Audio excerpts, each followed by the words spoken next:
Live from the AAFCS 2014 Annual Conference and Expo, welcome to What's Your Story with Gwynn Mason.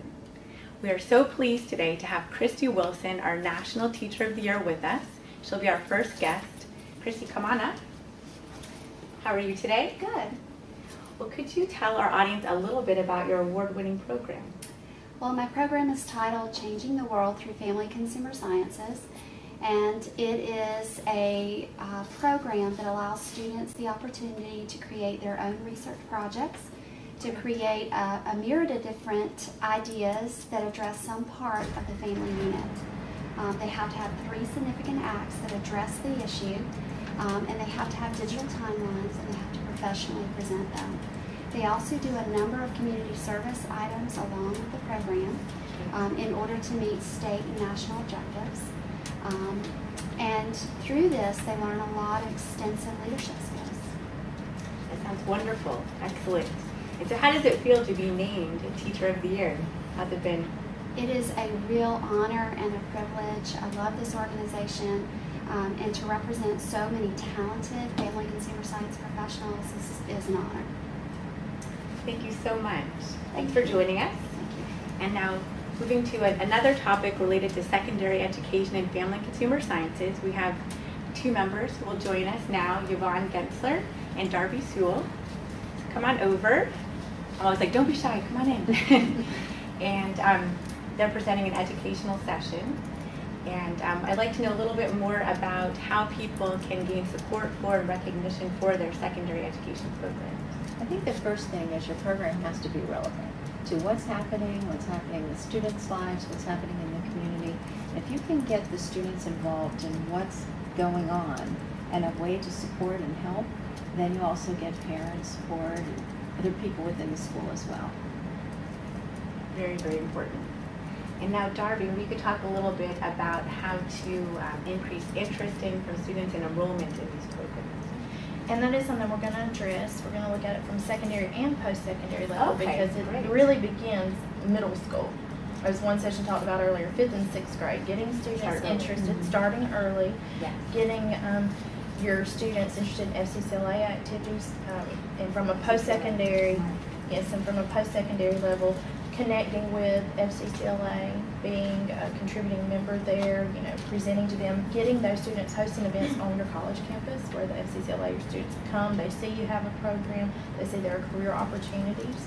And really for students, it's helping them understand what can they do with family and consumer sciences, talking to them from a student perspective, getting your college students or even your seniors in high school, helping them help you with recruitment efforts, getting them to reach out and have a student-to-student recruitment campaign and let them say, I'm going to do this. It's about, students don't know, I have found, they don't always understand what the name of a major is, but they know what a career option is and how's the path I get there. So talking about some of those opportunities of how to gain interest, how you sell things, how you market to them, how you get them excited about it.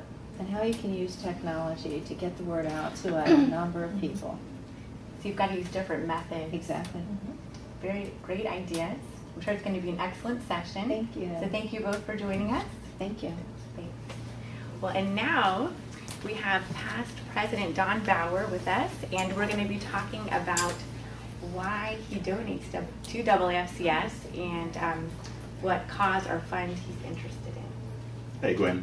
Hey, Don. I do a general donation. Actually, I have a monthly deduction, so I never really miss it to AAFCS.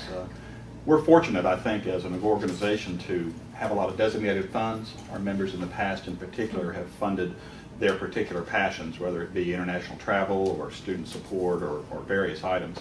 So I think, relatively speaking, we're well-funded in designated funds, but I think AAFCS at this point in time really needs more general operating funds. So I make my donations as undesignated so that the organization can use them as they see fit. We definitely appreciate your generosity. Thank you, Don. Thank you very much. Enjoy the conference.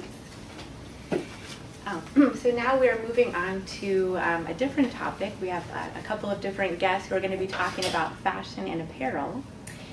So coming up, it's Jiyun Kang, and she is the emerging scholar.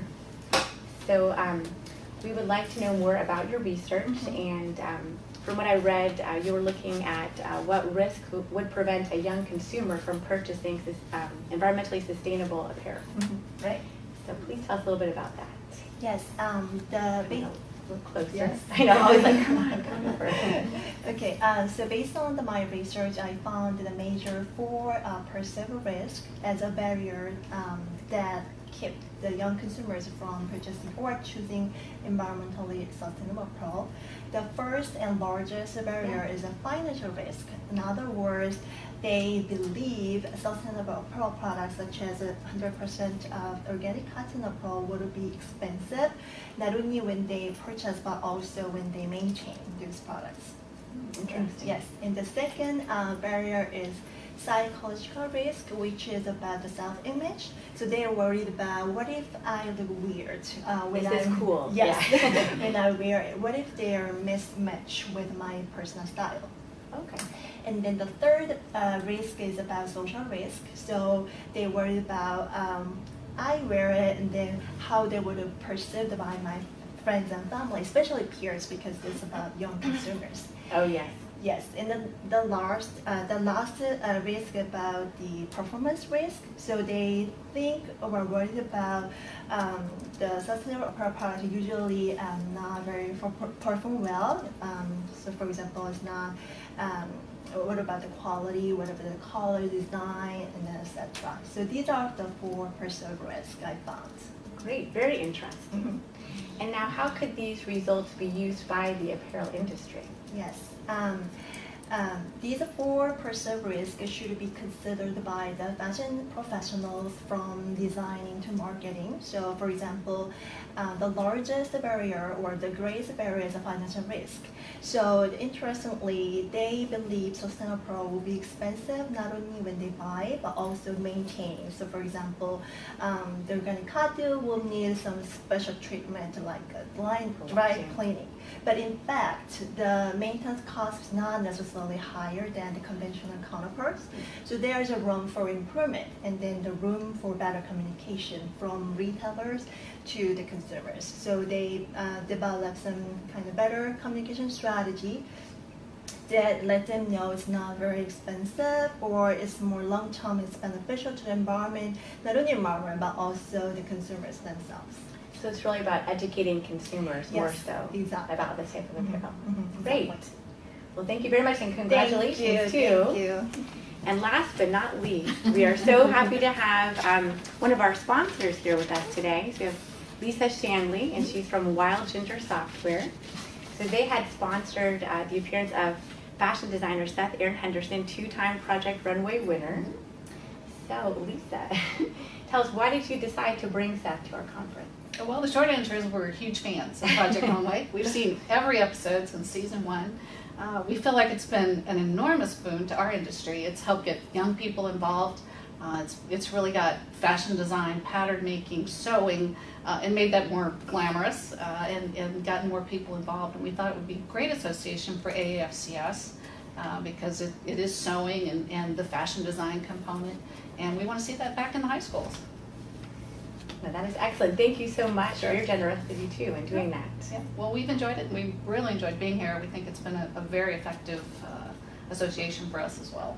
Thank you. And I know that Seth right now is in your booth, so Yeah. he's signing autographs and Surrounded by taking pictures. women. Yeah. So we have some happy attendees right We do. now. Yep. Well, I know we want to let you get back to your work, Okay. and thank you for joining You're us. welcome. Sure. And thank you everyone out there for joining us for What's Your Story with Gwynn Mason.